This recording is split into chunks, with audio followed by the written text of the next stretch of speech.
प्यारे दोस्तों, आज आप सभी के लिए हज़रत उमर रज़ी अल्लाह ताला अन्हु के हवाले से एक बड़ा ही अजीबोगरीब वाक़या लेके आए हैं कि शायद आपने इस वाक़ये को पहले कभी नहीं सुना होगा। लेकिन वाक़या शुरू करने से पहले गुजारिश ये करेंगे कि आप हज़रत मोहम्मद मुस्तफ़ा सल्लल्लाहु ताला अलैहि वसल्लम से मोहब्बत करते हैं तो इस वीडियो को एक लाइक ज़रूर करें और चैनल को सब्सक्राइब भी कर दें। प्यारे दोस्तों, आप सभी को बता दूं, रिवायत में आता है कि एक शख्स बड़ा ही परहेज़गार था और साथ साथ बहुत ज़्यादा खूबसूरत था। उसकी खूबसूरती की मिसाल इतनी थी कि जिसकी कोई मिसाल नहीं कि जब वो मदीना मुनव्वरा पहुंचा तो ऐसे वक्त में वो सबसे पहले प्यारे आका हज़रत मोहम्मद मुस्तफ़ा सल्लल्लाहु ताला अलैहि वसल्लम के मज़ार पाक के पास गया और वहां पहुंचने के बाद अपनी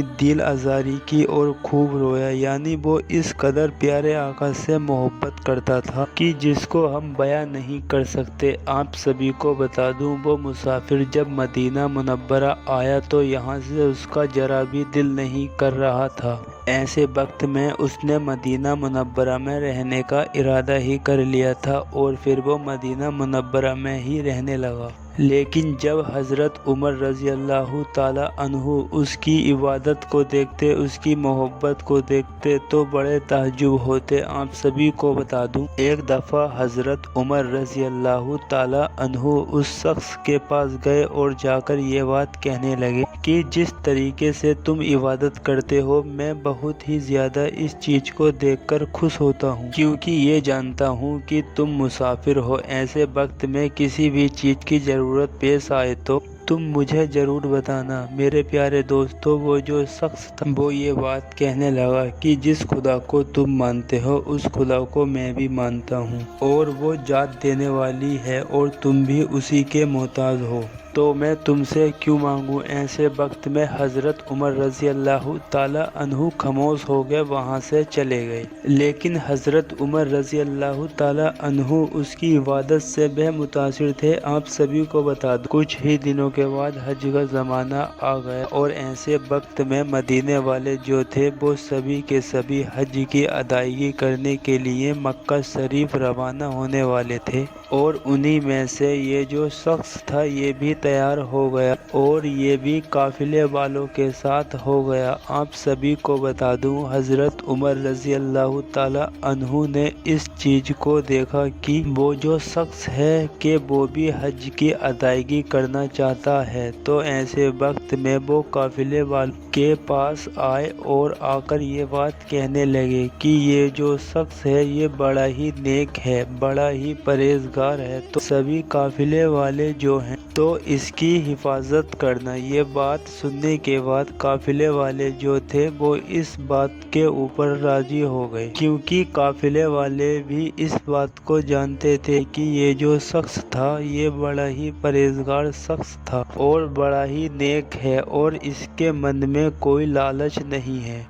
ऐसे वक्त में वो जो शख्स था काफिले वालों के साथ रवाना हो गया। अभी मंजिल रवा दवा थी, अभी कुछ ही वक्त गुजरा था कि उसी काफिले वालों में से एक औरत भी थी जो कि निहायत ही खूबसूरत थी और उस औरत की नज़र थी वो उस शख्स पर पड़ने लगी और धीरे धीरे करके वो जो औरत थी वो उस शख्स की खूबसूरती की कायल होने लगी। और ऐसे वक्त में जब भी काफिला कहीं पर भी रुक जाता तो वो काफिले वालों के साथ अपना खीमा नहीं लगाती, यानी उसी शख्स के करीब अपना खीमा लगाती और वो जो शख्स था वो जहाँ पर भी रुकता ऐसे वक्त में वो कुरान शरीफ की तिलावत करने लगता और इसी चीज़ का बहाना मार के वो जो औरत होती उस शख्स के करीब जाके बैठ जाती और उसकी किरात को सुनने लगती। मेरे प्यारे दोस्तों, धीरे धीरे करके वो जो औरत थी वो बहुत ही ज़्यादा उस शख्स के करीब आने लगी और जब उस औरत से बर्दाश्त नहीं हुआ तो फौरन ही उस शख्स से बात कहने लगी, मैं तुम्हारे साथ गुनाह का इरादा करती हूँ और अगर तुमने इस चीज़ से इनकार कर दिया तो ऐसे वक्त में तुम्हारे ऊपर गलत इल्ज़ाम लगा दूंगी। اور تمہیں پھنسا دوں گی۔ اور ویسے ہی لوگ عورتوں کی باتوں پر جلد یقین کر لیتے ہیں۔ تو یہ بات سننے کے بعد وہ جو شخص تھا فوراً ہی یہ بات کہنے لگا کہ اللہ کا خوف کرو، کس طرح کی تم باتیں کر رہی ہو، اب تم حج کی ادائیگی کے لیے جا رہی ہو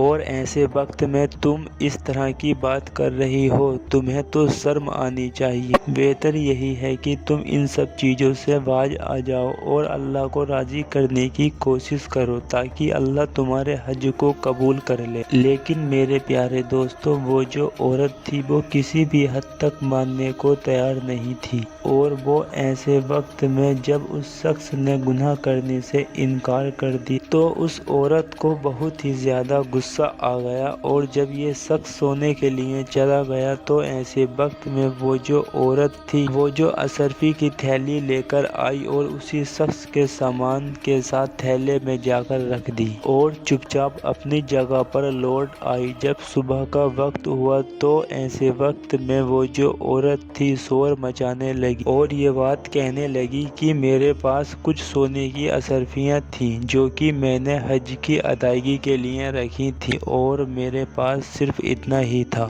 اب میں کیا کروں گی، میرے پاس کچھ بھی نہیں بچا۔ تو یہ بات سننے کے بعد سارے قافلے والے جو تھے وہ بڑے حیران ہوئے اور فوراً ہی یہ بات کہنے لگے کہ اگر کسی قافلے والے نے لیا ہوگا تو ہم اس کی تلاشی لیتے ہیں۔ ایسے وقت میں جتنے بھی قافلے والے تھے ان سبھی کی تلاشی لی گئی، لیکن کسی کے پاس بھی اشرفی کی تھیلی نہیں ملی۔ تو میرے پیارے دوستو، جتنے بھی قافلے والے تھے وہ اس عورت کے پاس آئے اور آ کر بولنے لگے کہ تمام جتنے بھی قافلے والے تھے ہم نے سبھی کی تلاشی لے لی، لیکن تمہاری اشرفی کی تھیلی نہیں ملی۔ ایسے وقت میں صرف ایک ہی شخص بچ جاتا ہے، لیکن وہ بہت ہی زیادہ پرہیزگار ہے۔ ایسے وقت میں ہم اس کے اوپر یہ شک بھی کریں تو یہ ایک بڑا گناہ ہوگا۔ لیکن میرے پیارے دوستو، وہ جو عورت تھی یہ بات کہنے لگی کہ دنیا کے سامنے ہو سکتا ہے کہ وہ شخص اچھا بن کر دکھاتا ہو، لیکن کون جانتا ہے کہ اس کے دل میں کیا ہے۔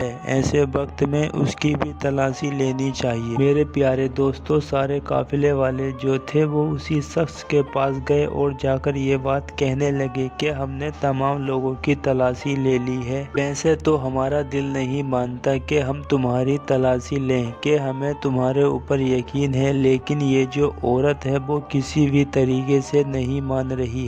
ایسے وقت میں تمہاری تلاشی لینی پڑے گی۔ وہ جو شخص ہوتا ہے کہ اس نے تو چوری نہیں کی تھی تو اسی لیے وہ خوشی خوشی راضی ہو جاتا ہے۔ جیسے ہی قافلے والے اس شخص کے سامان میں تلاشی لیتے ہیں تبھی اچانک اشرفی کی تھیلی ہوتی ہے وہ نظر آ جاتی ہے۔ وہ جو عورت ہوتی ہے وہ فوراً ہی یہ بات بولتی ہے کہ دیکھا، میں نے جو بولا وہی ہوا، یعنی یہ جو شخص ہے یہ اوپر سے دکھاوا کرتا ہے اور اللہ والا بنتا ہے، لیکن اصل میں یہ چور ہے اور یہ دنیا کے سامنے اچھا بننے کی کوشش کرتا ہے۔ ایسے لوگوں کے ساتھ بہت ہی زیادہ ظلم کرنا چاہیے۔ تو میرے پیارے دوستو، یہ بات سننے کے بعد تمام قافلے والے جو تھے وہ سبھی کے سبھی اس شخص کے اوپر وار کرنے لگے اور سبھی کے سبھی نے اس کو اتنا مارا کہ وہ بہت ہی زیادہ زخمی ہو گیا۔ لیکن ایسے وقت میں وہ جو شخص تھا وہ خاموش رہا، اس نے کچھ بھی نہیں بولا۔ لیکن جب قافلے والوں کو یہ چیز کا یقین ہوا کہ یہ جو شخص ہے یہ چور ہے، یہ دنیا کے سامنے دکھاوا کرتا ہے، کہ ایسے وقت میں اس شخص کو زنجیروں سے باندھا گیا۔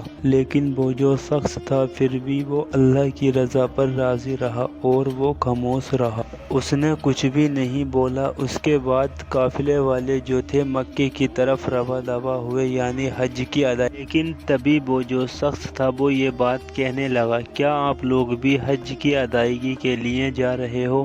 اور میرا بھی یہی ارادہ تھا کہ میں بھی حج کرنے کے لیے جاؤں۔ ایسے وقت میں آپ میری زنجیروں کو کھول دیجئے اور میں حج کی ادائیگی کرنے کے بعد دوبارہ آپ جہاں بولو گے وہاں لوٹ آؤں گا، میں کہیں نہیں بھاگوں گا۔ لیکن قافلے والے جو تھے وہ اس بات کے اوپر راضی ہونے کو تیار نہیں تھے، اور ان میں سے جو کچھ لوگ تھے وہ یہ بات کہنے لگے، ہو سکتا ہے کہ تمہاری زنجیر کھلنے کے بعد تم حج کا بہانہ بول کے یہاں سے فرار ہو جاؤ۔ और तुम दोबारा लौट के ना आए। लेकिन कुछ लोग जो थे वो ये बात कह रहे थे, हाँ ये जो शख्स है वो हज की अदायगी करने के लिए आया था। ऐसे वक्त में इसको एक मौका देना चाहिए और हो सकता है कि वो वापस लौट के आ जाए। तो मेरे प्यारे दोस्तों, जब सारे काफिले वाले एक दूसरे से बात करने लगे तो ऐसे वक्त में उन्होंने फैसला किया कि हमें इस शख्स को एक मौका देना ही चाहिए। उसके बाद उसकी जंजीरों को खोल दिया गया और उसे ये बात कह दी गई कि फला जगह पर हमें आकर तुम मिल जाना। अगर तुम लौटकर नहीं आए तब भी हम जाकर हजरत उमर रजी अल्लाह ताला अन्हु से तुम्हारी शिकायत करेंगे कि तुम्हारे ऊपर बड़ा भरोसा किया था लेकिन तुमने उनका भरोसा तोड़ दिया। लेकिन मेरे प्यारे दोस्तों, वो जो शख्स था वो चुपचाप हज की अदायगी करने के लिए चला गया। आप सभी को बता दूं, मक्का शरीफ पहुंचने के बाद वो अल्लाह की बारगाह में बहुत ज़्यादा रोता है और गिड़गिड़ाता है और अल्लाह की बारगाह में दुआ करता है, ए अल्लाह मेरे ऊपर झूठा इल्ज़ाम लगाया जा रहा है, ऐसे वक्त में तू मेरी हिफाजत फरमा। तो मेरे प्यारे दोस्तों, जैसे कि हम सभी जानते हैं कि जब दिल से कोई बात निकलती है तो असर रखती है पर नहीं ताकते परवाज़ रखती है। आप सभी को बता दूं, उस शख्स ने अल्लाह की बारगाह में दुआ की और फौरन ही उसकी दुआ कबूल हो गई और फौरन ही वो जो शख्स था हज की अदायगी करने के बाद उसी मकाम पर पहुंच जाता है जहां पर उसे कहा गया था। जब लोगों ने उस शख्स को देखा तो बहुत ही ज्यादा हैरान हुए और ये बात कहने लगे कि ऐसे वक्त में तो लोग यहाँ से भाग जाया करते हैं, कभी लौट के नहीं आते, लेकिन तुमने हमारा भरोसा जीत लिया है और इस बात से हम बहुत ही ज्यादा खुश हैं और ऐसे वक्त में तुम्हें जंजीरों से नहीं बांधेंगे। मेरे प्यारे दोस्तों, आप सभी को बता दूं, काफिला जो था वो मदीना मुनव्वरा की तरफ रवाना हो गया। लेकिन अभी कुछ ही दूर चले थे तभी अचानक उस औरत के पास जितनी मालो दौलत थी वो सारी की सारी खत्म हो चुकी थी। मदीना मुनव्वरा पहुंचने के लिए उसको कुछ न कुछ माल की जरूरत थी। जब उसने काफिले वालों से पता किया तो काफिले वालों के पास बहुत ही कम मालो दौलत थी। तो इस चीज को लेकर वो बहुत ही परेशान होने लगी कि मैं मदीना मुनव्वरा कैसे पहुंचूंगी। तो ऐसे वक्त में उसके ज़हन में एक ख्याल आया, जब अब किसी जगह पर काफिला रुकेगा ऐसे वक्त में किसी गांव के अंदर जाकर मैं मदद मांगूंगी,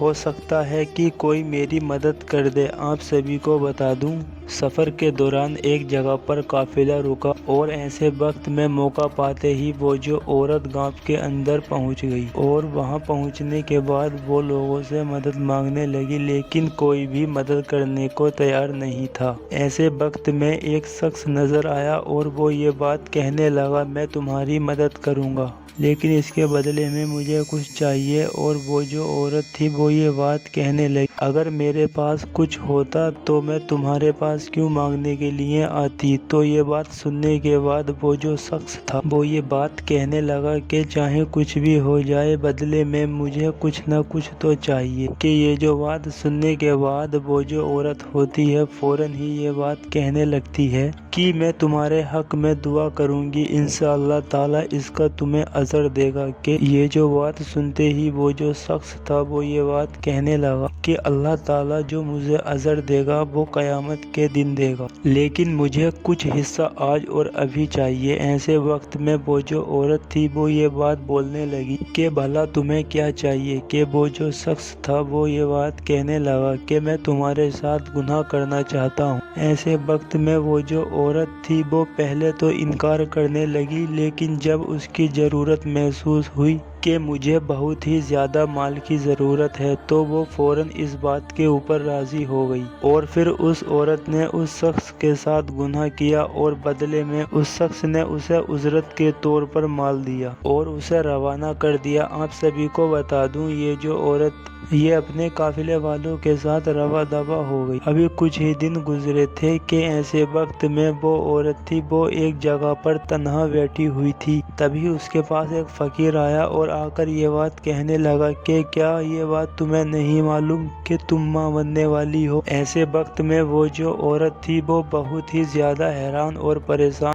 اور وہ یہ بات کہنے لگی کہ ایسا کیسا ہو سکتا ہے۔ تو فوراً ہی وہ جو فقیر تھا وہ یہ بات کہنے لگا کہ فلاں شخص کے ساتھ تم نے گناہ کیا تھا اور یہ اسی کی اولاد ہے۔ ایسے وقت میں وہ جو عورت تھی وہ بہت ہی زیادہ پریشان ہونے لگی۔ تو فوراً ہی وہ جو فقیر تھا وہ یہ بات کہنے لگا کہ تمہیں پریشان ہونے کی ضرورت نہیں ہے، وہ جو شخص ہے جس کے اوپر تم نے جھوٹا الزام لگایا تھا چوری کا، اس کے اوپر یہ بھی الزام لگا دو، اسی سے تم بچ جاؤ گی۔ تو پیارے دوستو، یہ بات سننے کے بعد وہ جو عورت ہوتی ہے وہ بہت ہی زیادہ خوش ہو جاتی ہے۔ قافلے میں جانے کے بعد زور زور سے چلانے لگتی ہے اور یہ بات کہتی ہے کہ یہ جو شخص ہے جو نیک بننے کا دعویٰ کرتا ہے اور بڑی بڑی باتیں کرتا ہے، اس نے میرے ساتھ گناہ کیا ہے زبردستی کی، کہ جس کی وجہ سے میں ماں بننے والی ہوں۔ میں نے یہ بات اس لیے ظاہر نہیں کی تھی کیونکہ مجھے شرمندگی محسوس ہوتی تھی، لیکن آج مجھے یہ بات معلوم پڑی کہ میں ماں بننے والی ہوں۔ ایسے وقت میں مجھ سے یہ بات چھپی نہیں اور یہ بات میں نے قافلے والوں کو بتا دی۔ تو یہ بات سنتے ہی قافلے والے جو تھے وہ بہت ہی زیادہ غصے میں آ گئے اور فوراً ہی غصے میں آنے کے بعد اس شخص کے اوپر غصہ اتارنے لگے۔ آپ سبھی کو بتا دوں، وہ شخص جو تھا وہ پہلے سے ہی بہت زیادہ زخمی تھا، لیکن جب دوسری مرتبہ اس پر وار کیا تو وہ اور زیادہ زخمی ہو گیا۔ لیکن ایسے وقت میں وہ جو شخص تھا وہ خاموش رہا، اس نے کچھ بھی نہیں بولا کیونکہ اس کو اللہ کی ذات پر یقین۔ آپ سبھی کو بتا دوں، قافلے والے دل ہی دل میں یہ سوچتے ہوئے جا رہے تھے کہ حضرت عمر رضی اللہ تعالیٰ عنہ اس کی کتنی زیادہ عزت کرتے تھے، کتنا اس کو نیک سمجھتے تھے، لیکن یہ تو بہت زیادہ غلط انسان نکلا۔ ایسے وقت میں حضرت عمر رضی اللہ تعالیٰ عنہ کا دل ٹوٹ جائے گا اور ضرور کوئی نہ کوئی اسے بہت بڑی سزا سنائیں گے۔ تو میرے پیارے دوستو، وہ قافلہ جب مدینہ منورہ پہنچ گیا تو ایسے وقت میں حضرت عمر رضی اللہ تعالیٰ عنہ کے سامنے یہ ساری باتیں رکھی گئیں کہ کس طریقے سے اس شخص نے اس عورت کی اشرفیوں کو بھی چرا لیا تھا اور ساتھ ہی ساتھ زبردستی اس عورت کے ساتھ گناہ بھی کیا۔ تو یہ بات سنتے ہی حضرت عمر رضی اللہ تعالیٰ عنہ کو بڑا جلال آیا اور یہ بات کہنے لگے کہ میں تجھے تو بہت نیک مانتا تھا، اچھا انسان مانتا تھا، لیکن تو اندر سے کچھ اور ہے اور باہر سے کچھ اور ہے۔ ایسے وقت میں تجھے کڑی سے کڑی سزا سنانی چاہیے۔ تو میرے پیارے دوستو، ابھی حضرت عمر رضی اللہ تعالیٰ عنہ ابھی کوئی فیصلہ کرنے ہی والے تھے، تبھی وہاں پر حضرت علی شیر خدا رضی اللہ تعالیٰ عنہ تشریف فرما ہوئے اور آ کر یہ بات کہنے لگے کہ یہ جو عورت ہے جو یہ بات کہتی ہے وہ ساری کی ساری باتیں جھوٹ بول رہی ہے۔ یہ جو شخص ہے وہ نیک ہے، اس نے اس عورت کی کوئی اشرفی نہیں چرائی اور نہ ہی اس عورت کے ساتھ زنا کیا تھا۔ یہ بات سننے کے بعد وہ جو عورت تھی وہ یہ بات کہنے لگی کہ یہ بات آپ ایسے کیسے کہہ سکتے ہیں، جبکہ پورے قافلے والوں نے اس چیز کو دیکھا۔ تو یہ بات سننے کے بعد حضرت علی نے یہ بات کہی، اگر تو نے ذرا بھی جھوٹ بولا تو اس کا بڑا ہی برا الزام دیکھنے کو ملے گا۔ تو مجھے یہ بات بتا کہ فلاں جگہ پر تو نے اس شخص کے ساتھ یہ بات نہیں کی تھی کہ میں تمہارے ساتھ گناہ کرنا چاہتی ہوں؟ تو اس شخص نے منع کر دیا تھا۔ وہ جو عورت تھی وہ بہت ہی زیادہ ڈر کے کانپنے لگی اور فوراً ہی یہ بات کہنے لگی، میں نے یہ بات کہی تھی۔ تو اس کے بعد حضرت علی رضی اللہ تعالیٰ عنہ نے یہ بات کہی اور پھر جب اس شخص نے گناہ کرنے سے منع کر دیا تو ایسے وقت میں تو نے اسے دھمکی دی تھی یا نہیں دی تھی کہ میں تجھے بدنام کر دوں گی؟ تو وہ جو عورت تھی وہ ڈر اور خوف کی وجہ سے سچ سچ بتانے لگی اور یہاں تک کہ حضرت علی رضی اللہ تعالیٰ عنہ نے پورا واقعہ سنا دیا۔ میرے پیارے دوستو، وہ جو عورت تھی وہ ہر بات کے اوپر راضی ہو اور اس نے اپنی غلطی کو مان لیا، لیکن باقی جتنے بھی لوگ موجود تھے وہ یہ بات کہنے لگے، ہم تو یہ سوچ رہے تھے کہ یہ جو شخص ہے یہ غلط ہے، لیکن اصل میں تو یہ عورت غلط ہے، اس کو کیا سزا ملنی چاہیے؟ تو ایسے وقت میں حضرت علی رضی اللہ تعالیٰ عنہ نے فرمایا، فلاں قبرستان میں اسے لے جاؤ اور وہاں گڈھا کھودنے کے بعد اس کا آدھا جسم وہ گڈھے کے اوپر رکھو اور آدھا جسم جو ہے اسے گڈھے میں رکھو اور اس کے بعد اس کے اوپر مٹی ڈال دو۔ تو میرے پیارے دوستو، ویسے ہی کیا گیا اور اس کے بعد وہ جو عورت تھی وہ ہلاک ہو گئی۔ لیکن باقی صحابہ اکرام جتنے بھی وہاں موجود تھے وہ یہ بات کہنے لگے کہ آپ کو یہ ساری باتیں کیسے معلوم ہوئی، یعنی یہ پورا واقعہ جو تھا وہ آپ نے ہوا کیسے بتا دیا؟ تو اس بات کے اوپر حضرت علی رضی اللہ تعالیٰ عنہ فرمانے لگے کہ اللہ نے میری نظروں کے سامنے پورا واقعہ پیش کر دیا ताकि ये जो बेकसूर है ये किसी भी तरह से रुस्वा ना हो जाए। अल्लाह इस बेकसूर से राजी है। तो मेरे प्यारे दोस्तों, इसी हवाले से हमें ये बात मालूम पड़ती कि जब कोई बंदा अल्लाह की बारगाह में दुआ करता है तो ऐसे वक्त में अल्लाह जरूर उस दुआ को कबूल करता। बस शर्त ये है कि जो दुआ है वो जायज होनी चाहिए। तो मेरे प्यारे दोस्तों, सोचिए इस चीज को कि जब गुलामों का ये आलम है कि अल्लाह ताला सारा वाक़िया आंखों के सामने पेश कर देता है और उन्हें ऐसे नजर आता है जैसे आंखों के सामने हो रहा हो, तो सोचिए इस चीज को। तो प्यारे आका सल्लल्लाहु ताला अलैहि वसल्लम की क्या शान होगी, सुभान अल्लाह, उनका क्या मर्तबा होगा, सुभान अल्लाह। मेरे प्यारे दोस्तों, आपको ये वाक़या कैसा लगा हमें कमेंट में ज़रूर बताएं और इस वीडियो को ज़्यादा से ज़्यादा शेयर करें। और आपको ये वीडियो पसंद आई है तो इस वीडियो को लाइक ज़रूर करें। हम मिलते हैं फिर एक नई वीडियो के साथ, तब तक के लिए अल्लाह हाफिज़।